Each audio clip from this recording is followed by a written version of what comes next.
right, so we are here for Tech Talk Tuesday, like we are every Tuesday at noon. And we're going to talk about implementing effective data backup and recovery strategies. It's a pretty important part of cybersecurity, but it's an important part of productivity too. So we're going to talk about that today, and hopefully you walk away with it with something new to put in place in your own business. Yeah, we're not. Okay.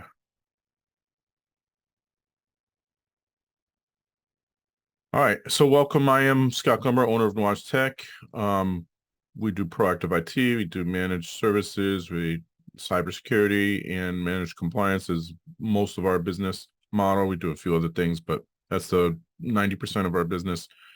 We do, of course, as part of that, do backups.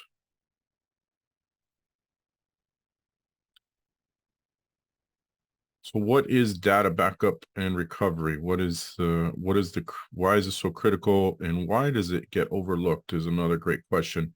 And it does get overlooked quite a bit, but data backup and recovery are critical components of a comprehensive business strategy, ensuring the safety and accessibility, which is critical, of vital information. So to have that data accessible when it needs to be accessed is super important to any business's productivity. Data backup involves creating copies of data that can be restored in case of primary data failure due to events like corruption, theft, or disasters. Recovery is the process of restoring this backed up data to its original or new location, ensuring business operations can continue with minimal disruption. This process is fundamental for maintaining business continuity, protecting against data loss, and mitigating the risks associated with digital information management. In today's data-driven world, regular and effective data backup and recovery strategies are not just best practices, they are essential safeguards for any business resilience and longevity. So you'll hear business continuity, data backup, kind of sort of the same, not exactly. They do go hand in hand. Ransomware attacks are one of the biggest reasons business continuity gets talked about a lot. We have been fortunate here at Nuage Tech, and have none of our clients nor us have ever experienced a ransomware attack. However, we have had from time to time a need to restore data, and it's for various reasons, accidental deletion or corruption in a file or things like that. And it's usually one email or a group of emails or one document that's corrupted or things like that. According to recent statistics, approximately 60% of small businesses that suffer a cyber attack will go out of business within 6 months. Now, that statistic has been around for a while, and I thought, all right, that's a little bit old, but that was actually as of this year. So the numbers have not changed. 60% of small businesses that suffer a cyber attack will go out of business within 6 months. Another survey revealed that 75% of small and medium-sized businesses could not continue operating if they were hit with a ransomware attack, meaning their data is not available and they cannot continue operating because that data is not available.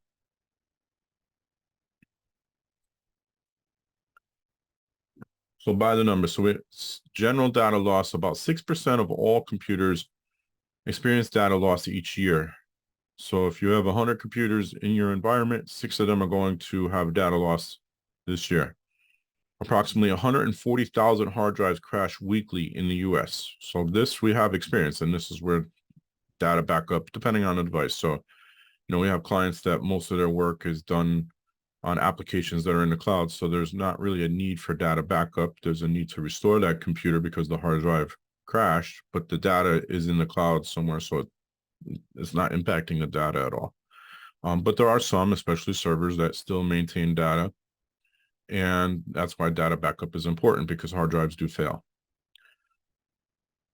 Causes of data loss: system failure or hard drive crashes cause about 67% of data loss, followed by human error at 14% and software failure at 10%. And I'd be willing to bet the human error part is a little bit higher than that. The impact of data breaches: most businesses find it expensive to recover from a data breach, with 58% unable to afford it. About 67% of people are unsure how to handle data breach situations. So they don't know what to do in the event of a data breach. Who do I report it to? What do I do with the data? What do I do with the system that's compromised, and so forth? And that's where the incident response plan should come into play. We talked about that a few weeks ago. Tape backup reliability. So I do know there are businesses that still use tape backup. Okay. I can understand why. It's a very cumbersome process. Rotating tapes and maintaining those tapes and then having to ship them off site and things like that. But I can understand why you still do it. As long as it's not the only method, then I say, okay. And we'll get to that method, the best methodology later. Approximately 50% of tape backups do not restore properly, mostly due to incorrect backup processes. So if you want a 1 in 2 chance that your data is going to be restored, then use tape backup. Unplanned data loss. Around 31% of PC users have experienced data loss due to unexpected circumstances. And those could be things like power outages suddenly, your computer crashes and data gets corrupted from that. Could be failing hardware or failing software. Numerous reasons why an unexpected event could occur. I just had a client this week who was working on some Word documents. Word crashed. Typically, Microsoft Word will recover the documents you were working on, even if they weren't saved. In this case, they were not saved. But for some reason, the documents for this particular client were not recoverable. So she lost. It was 3 documents. So it wasn't like the business needs to close now, but it's still a lot of work that were put into those documents. And, they're gone now because they did not, because Microsoft Word crashed on its own. Survival rate with backup. 96% of businesses with a backup are likely to survive a cyber attack, which is big news, right? So as long as we're doing our part with backups, then we have a much better chance at recovery. So understanding data backup and recovery. So the definition of data backup, the process of creating a copy of data on a system or network to safeguard against loss, corruption, or deletion. This copy can be stored on different media or in a remote location. And again, we'll get to the how we do that here a little bit later. Data backup, there are different ways to back up data. So some cases, especially servers, you can do an image backup. And so what that means is if that server does go down for whatever reason, you now have an image somewhere that's accessible and ready to go within a few minutes. In the event that physical server is no longer accessible. Now, there are ways to make sure that physical server can be restored to quickly if done properly. But most businesses are moving away, most small to medium businesses are moving away from the in-house server, the on-prem server, because they present a few different risks, and they also present maintenance costs that having a cloud server or a cloud version of your data is a lot less expensive. Data recovery is the process of restoring lost, corrupted, or deleted data from backup storage when the original data is compromised. And the typical data backup is just that. It's a data backup. We just back up the files to whatever we're backing them up to. And then if that system for some reason does crash, we either restore the system or replace the system and then restore the data to that system. Protection against data loss ensures critical business data is not permanently lost due to events like cyber attacks, hardware failures, or human errors. Operational resilience facilitates quick recovery of operational capabilities after a data loss incident, minimizing downtime.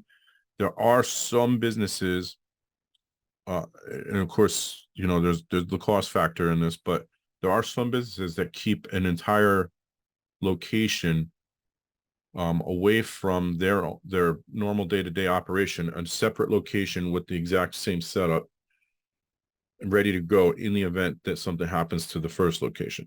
Amazon is a good example. Amazon, Microsoft, they do this. So they have data centers, and they don't usually tell people where they are either.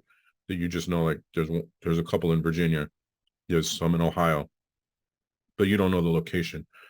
And so if one in Virginia goes down, the other one in Virginia and the one in Ohio pick up the slack. Regulatory compliance helps business comply with legal and industry regulations requiring data protection and availability. We talked about compliance. We talked a lot about compliance a few weeks ago as well. There's going to be more coming, and I am sure there's a lot we didn't get into when we did talk about compliance. But generally speaking, as long as you're following a cybersecurity framework, you're going to be pretty close to compliant with most of the different compliances that are out there. Trust and reputation. Maintaining a reliable data backup and recovery process helps in preserving customer trust and business reputation, which I would think would be the most important piece, right? People talk about HIPAA quite a bit. And I always tell people, HIPAA at the end of the day is about your customers, your clients, your patients, right? If you're not maintaining their data and protecting their data, then you're doing a big disservice to the clients.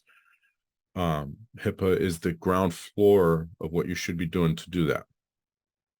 And that's one of the biggest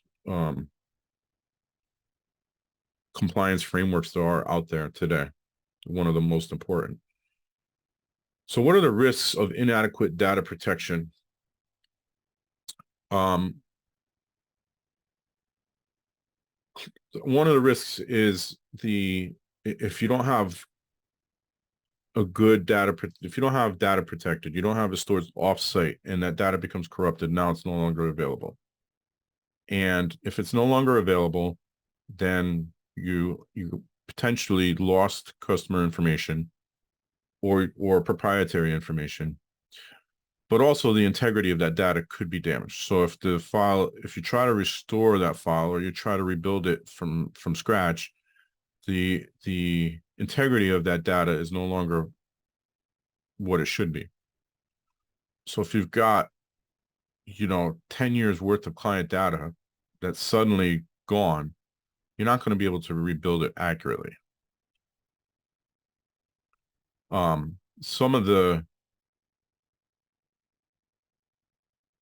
other concerns, some of the other risks, you risk, we talked about it earlier, you risk legal and financial penalties, reputational damage, loss of intellectual property, especially if it's a data theft, somebody breaks in, and it could be physically, but even over the internet, steals your data, steals your intellectual property. Even if it's something as simple as how you operate your business, what are the risks of that? So someone knows how you run your business, now they go and model it. And then, of course, you have recovery costs, and that could potentially be the most expensive piece of all of that. Your recovery costs could be very expensive if you have to mitigate a ransomware attack. And if you don't have backups, you now have to negotiate with the ransomware group to recover that data. And there's no guarantee that they'll even give it back. I don't remember the numbers off the top of my head, but very often they don't give the data back, even if you do pay them.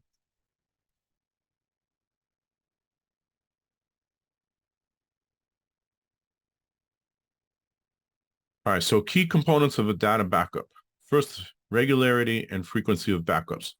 Regular backups are essential to ensure the latest data is available for recovery, and depending on how often the data changes and how important it is, that determines the frequency of the backup. So you have some backup systems that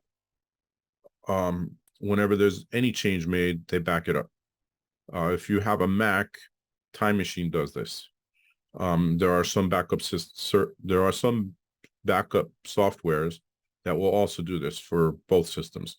So if you are concerned that one minor change could be missed, then that's what you'll use. There are backups that happen every once an hour or once every day or so forth. And it really depends on how frequently that data changes. And so you could have it's set, if it's frequent, you could have it set every time that the data changes, it gets updated in the backup. And you can have it, we're going to talk about how, what process we use for backups. And maybe only one of the backups does it every time a data changes and another backup does it every 24 hours, because you got to also remember that this is going to be a tax on your resources. So if you have a server that's already using a lot of resources, the CPU runs hot and the memory runs high, you may not want all your backups running at the same time. The types of data backup, full backup copies all data, which is usually typically the first backup will be your full backup.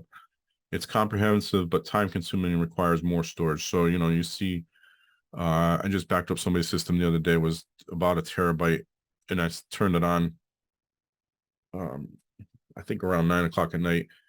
And the next morning I checked on it. It was done, but I knew it took multiple hours. I don't know exactly how long, but it can take a while. If it's a cloud backup going up through the internet and maybe your internet is not that great, it might take a while.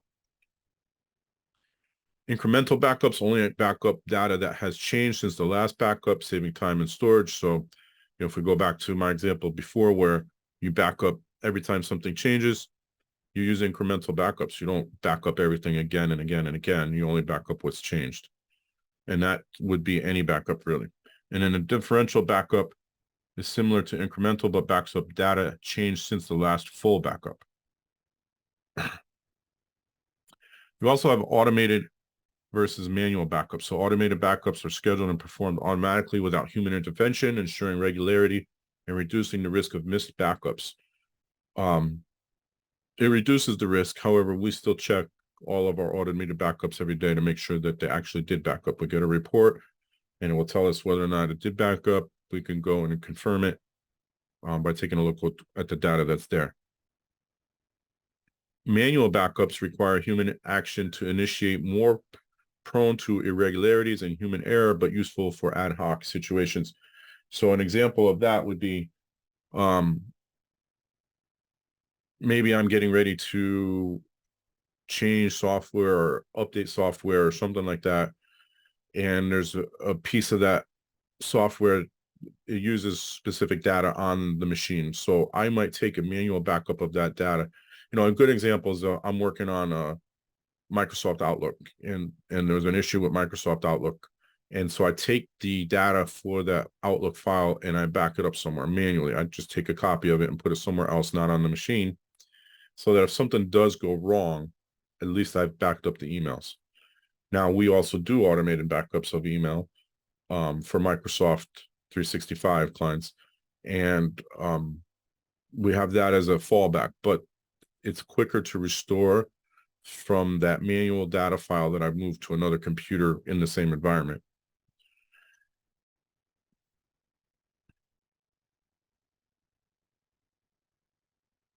Now, the different types of backup storage solutions.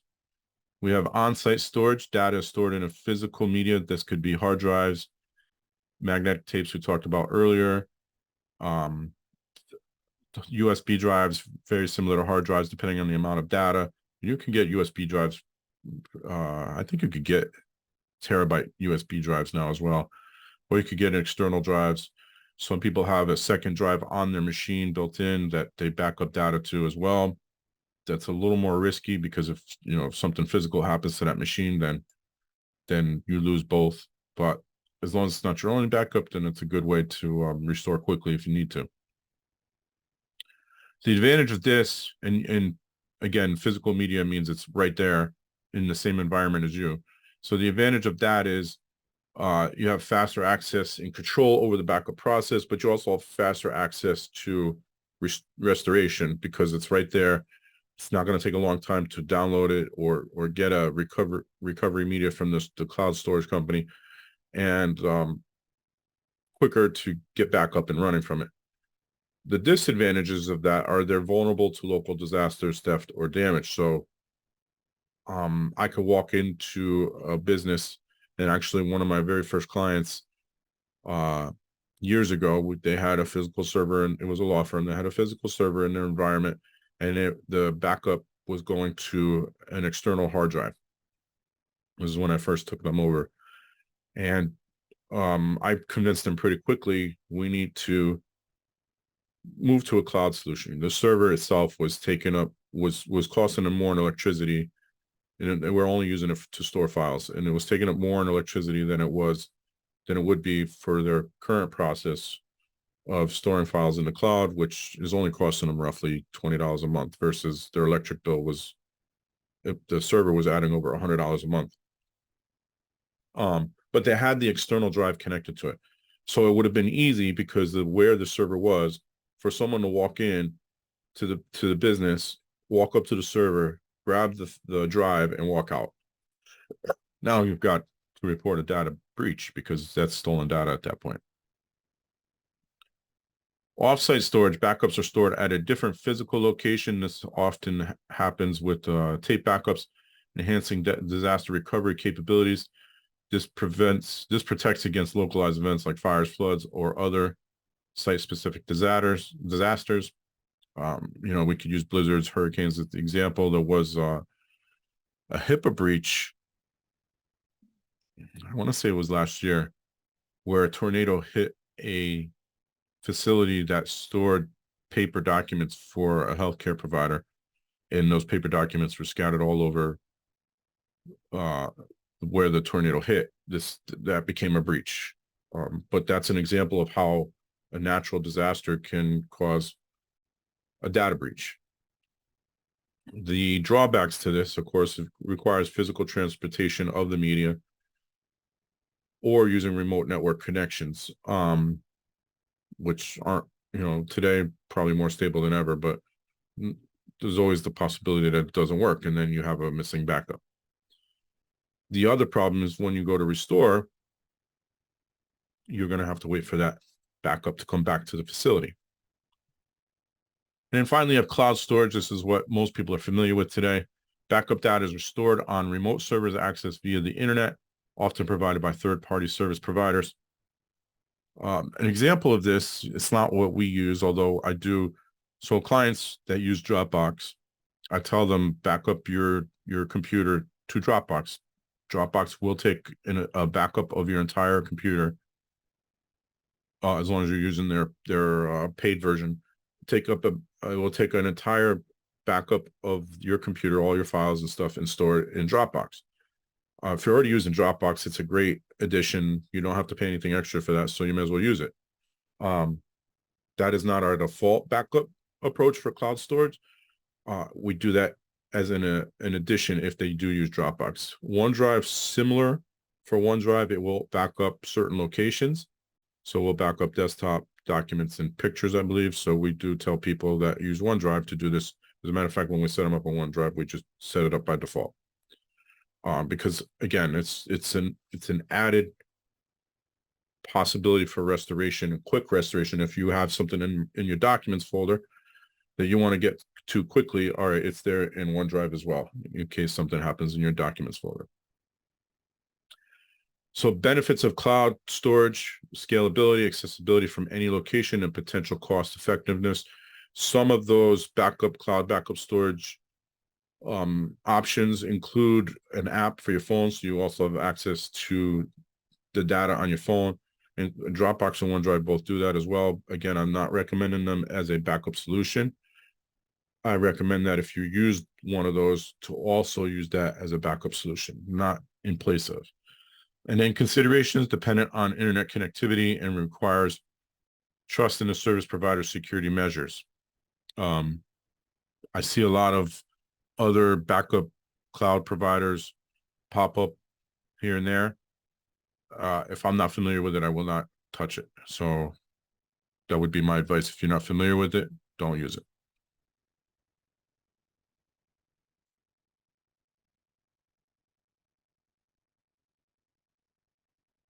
Continuing on with cloud backup solutions, some of the benefits of cloud backup, it's scalable. So the services that offer these cloud backups typically have, in theory, unlimited storage. So if I decide to back up to Amazon Web Services, excuse me, they have an infinite number of stores. I don't even know if they can measure it at this point. And so I can keep adding to that backup. Yes, my costs are going to increase, but it's easily scalable. It is, the click of a button at best. Some of the cloud solutions have limits. So if you do have the paid version of Dropbox, I think it's 2 terabytes or 3 terabytes, which is still a lot of space. But I do know people that use up that space. So you may have a limitation there. But usually it's very easily scalable. Accessibility: data can be accessed from anywhere, anytime, provided there's internet connectivity, which most of us have 24/7 these days. Cost effectiveness: reduces the need for physical storage, infrastructure, and maintenance. So again, the average client is spending $20 to $30 to back up a server full of data. And so in some cases it may be a little more, but in some cases less. But I would say average 20 to 30, and they're backing up tons of data. Versus if I had a in-house storage, I might run out of space and I need to update, or I need to get another device to store data on, and then you have to worry about that device failing at some point, and so there's all kinds of concerns there. Automated backup simplifies the backup process through automation, reducing manual workload. Again, I do, depending on the scenario, sometimes do a manual backup. Considerations for cloud storage: the security: ensure the cloud providers offers robust encryption, secure data transfer, and protection against breaches. And this is why I say don't go with just any backup solution that's out there. I do occasionally get asked, hey, can you look into XYZ backupsolution.com? And if I can't see that they encrypt the data going in transit, I say no. If I can't see that you have the ability to encrypt the data in storage, then I say no. Or if it's very slow, then it's going to be a no. It should have separate credentials than everything else, because if you hit with a ransomware attack, all of your backups should have this, by the way. If you get hit with a ransomware attack and there's no credentials, or the credentials are the same across the board, then you now risk the potential that ransomware encrypts everything, including your backups. And then if your backups are encrypted, you cannot restore from backup. The cost: understand pricing model, including storage limits and data retrieval fees. Some cloud backup solutions have data retrieval fees. Usually it's only if they have to send you hardware. So if you have 10 terabytes of data, downloading it is not going to be effective. So you have them send you a hard drive with all the data on it. So there might be a cost involved with that. And then accessibility: consider the ease of data retrieval and bandwidth limitations, which may impact access speed. Again, if I'm retrieving a few files or a few emails, that's not really a concern. But if it's 10 terabytes or a huge amount of data, then we might be concerned with bandwidth usage and the speed of the downloads and so forth. Developing a backup strategy: first, you need to assess your business needs, evaluate the size of the business, the nature of operations, and type of data handled. So one of the considerations here is, where is my data stored? So if your data is stored in a cloud application, or maybe a CRM or something like that, that's hosted on the internet, and it's not hosted locally in your business, then you have less data to be concerned with within your business. However, if you use a CRM or whatever application you use over the internet, then you need to ensure that they are backing up the data, or if there's a way for you to back it up. I do have some clients that take the data they have within an application or a CRM and then back it up to another solution. And this way, that if for some reason that application is no longer viable, they still have the data. Consider regulatory requirements and business objectives. That's really important, because most regulatory requirements, most compliance frameworks do have some requirements for storing backups, including making sure they're encrypted. Identifying critical data: typically that's going to be your client data, but also your proprietary information. and maybe financial information and things like that. Determine which data is essential for business operations, such as customer information, financial records, and proprietary data. Prioritize data based on its importance and impact of its loss.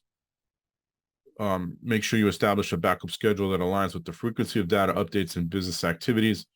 If you are a business that data is or bandwidth usage is high during the workday, then you may want to schedule the backups to run overnight, just so that it, first of all, it backs up faster, and second of all, you're not impacting productivity. And then implement regular backups to minimize data loss and ensure recent data is always available. Usually it's only the full backup that's going to eat up a lot of your bandwidth. And then once you do the full backup, the incremental stuff is usually not too bad. So I've alluded to this for a few slides now, the 3-2-1 method. This is the most widely recognized strategy for effective backup today. There's been variations of this throughout the years, and I'm sure it'll change again, but this is the method that is usually accepted throughout the industry today. This is so we summarize it like this. You get 3 copies of data, that's the 3. Keep at least 3 copies of your data. This means your original data and 2 backups. Having multiple copies reduces the risk of data loss if one backup fails. That's the key there. So if you have more than one backup, one fails, let's say you're backing up to an external drive or a network attached storage within your business, and you do have a natural disaster or something like along those lines, and all of that is gone. Well, if you have a cloud backup too, then your data is secure. 2 different media types. Store these copies. That's where the 2 comes from. Store these copies on at least 2 different media types of media or storage devices. This could be a combination of hard drives, solid state drives, NAS devices. NAS is short for network attached storage. And essentially it's an external hard drive that connects over the network. Cloud storage, or even physical media like tapes. The idea is to avoid a single point of failure. Different storage technologies have different vulnerabilities. And then one of those copies, that's where the 1 comes in, should be an offsite backup, whether that's a cloud or you take your tape somewhere else, something along those lines. One of those should be an offsite backup. At least this is the bare minimum. So 3 copies of your data, 2 different media, and at least one of those offsite. I will tell you that I have clients that they back up their desktop to external drives, 2 different external drives, and then they also have their OneDrive set up to backup files, and then they also have a cloud backup set up to backup files. And good for them, because that's the way it should be done. And it's really not spending a lot of money to do that.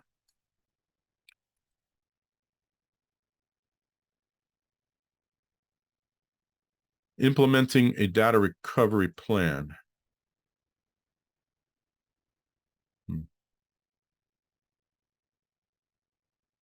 Right. Okay. Yeah, for some reason I don't have that there. I think we talked about this already. Anyway.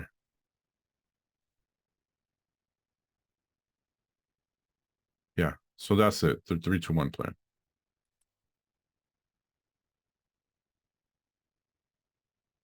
Best practices, regular testing of backups. Don't know if your backup is any good unless you test it. So that's important. We get enough requests to restore emails and files that we can usually confirm that the data is trustworthy. I will tell you that you should also make sure that the backup solution you're using tests for malicious content. So we had a client that was moving data from one backup solution to another, and in the process we discovered a malicious file. It was a PDF document that had malicious scripts. We were able to isolate it and get rid of it, but I don't know how long it was sitting in their original backup, but it was there, and I don't know if it was doing anything in the original backup. So it's also important to have something that will check for malware. There are some backup solutions that do this now, but frequently test backup systems to ensure data integrity and successful recovery. simulate different data loss scenarios to verify the effectiveness of backup strategies. You should have employee training and awareness, educate employees on the importance of data backup and recovery processes, provide training on identifying and reporting potential data threats, keeping software up to date. Regularly update backup and recovery software to the latest versions, implement patches and updates to address security vulnerabilities. And that should go for everything. The backup solution should alert you to any issues if it can. So if you're doing, a manual backup to your external hard drive, there's not going to be any alerts except for the one on your computer that says the backup failed. Our cloud backups alert us if something goes wrong. We know to go and look at what happened and try to fix it. But you should also manually go in and confirm that the data is there and that you can restore it.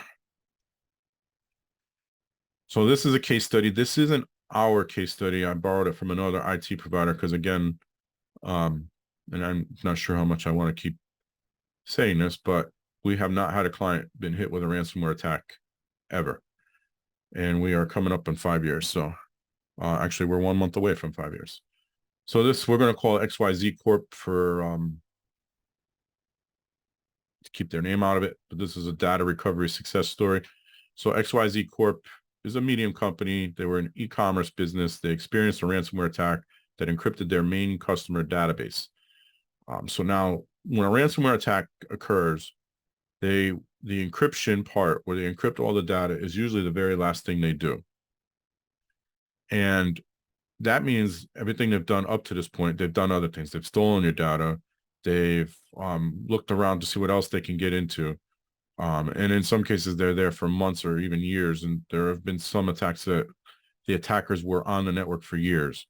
So if you hit with a ransomware attack, more than likely they have been there for a while, and there's a lot of damage that they've caused in this process. So the challenge, the attack threatened to disrupt customer services and potentially lead to significant data loss. Again, an e-commerce store, if the customer data is encrypted, the website's probably not going to function properly, and you're going to lose sales. And depending on what it is, you could lose a significant chunk of sales. So if you have an e-commerce site that's down today on November 28th, less than 4 weeks away from Christmas, you're probably hurting. The immediate response was XYZ's IT team quickly identified and isolated the affected systems to prevent further spread. That's the first step in incident response. Usually is to isolate whatever system it is and make sure it's not connected to anything else. Resolve, then you can restore the data to another system or systems that allows you to continue to operate while you figure out what happened with that system. Data recovery, they activated their data recovery plan using the most recent offsite backup to restore the encrypted database. I do know that it was a cloud backup that they restored from. Fortunately, that wasn't, the amount of data wasn't too significant. It was databases. And if it's just customer information, usually they're not that huge. Restoration, they were restored within a few hours. And it was fully functional with minimal data loss. Still reportable because it is a data breach, but it's not. They were still able to operate within a few hours. XYZ resumed normal operations with minimal disruption to customers. Reputation management, prompt recovery, and transparent communication, which is also key in a data breach, helped maintain customer trust. So what did they learn? They learned that having a robust backup strategy, regular multi-level backups on-site, off-site, and cloud were crucial. They learned that employee training is also an important part. Continuous training of staff on cybersecurity best practices was reaffirmed as essential. If your employees, I don't remember what the root cause of this was. I want to say it was a phishing attack. But I'm not sure. Most ransomware attacks, 90% of them start with a phishing attack. And then also to regularly test and update, regular testing and updating of data recovery plan ensured its effectiveness in a real world scenario. I believe their local backup actually failed to restore, if I remember correctly, and they were not able to restore from the local backup, and that's when they had to go to the cloud, which took a little bit longer than they would have liked, but still within a few hours able to recover.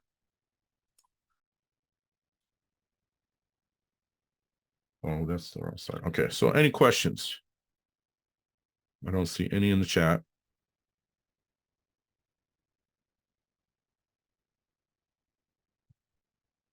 All right, so if you ever have questions, you can also go to support at, you can email us at support@nuage.tech, NWAJ.tech. The website's there, the phone number's there, but it's the email support@nuage.tech. We also do have this ebook. We often offer QR code if you want to scan it. 11 steps to mitigate the risk of phishing attacks. It's an ebook that I wrote, and helps you avoid phishing. Again, phishing attacks, 90% of ransomware attacks begin with a phishing attack, so it is important for people to know what to look for and how to mitigate the risks. And finally, if you want to see these replays, you can go to our YouTube channel and watch tech. And usually we put them on our Facebook channel too. They're too big for LinkedIn and Instagram, but we do post other stuff on those channels as well. All of them are at Nuage Tech, so you can also visit us there. And I'll give a few minutes if there's any questions. Otherwise, the QR code didn't work. Can you oh really? post a link? So the link is, if you go to bit.ly/bizcardnt, you can get it there as well.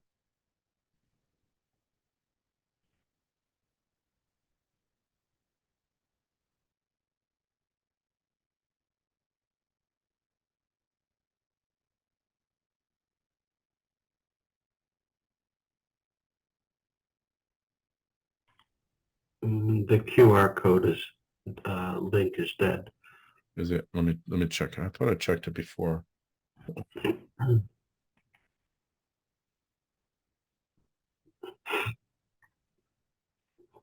No, it opened up for me. What happens with you? It goes to a blank page? It doesn't go to any page. I'll have a couple of people test it. It worked for me, but it could just be me.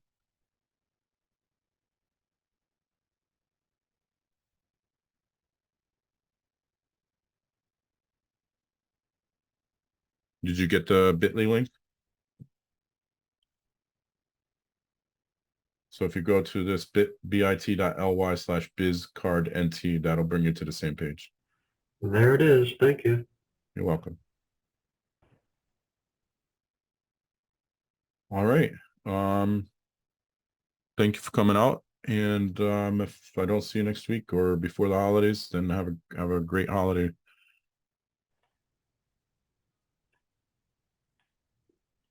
And I'll Take care. let me see.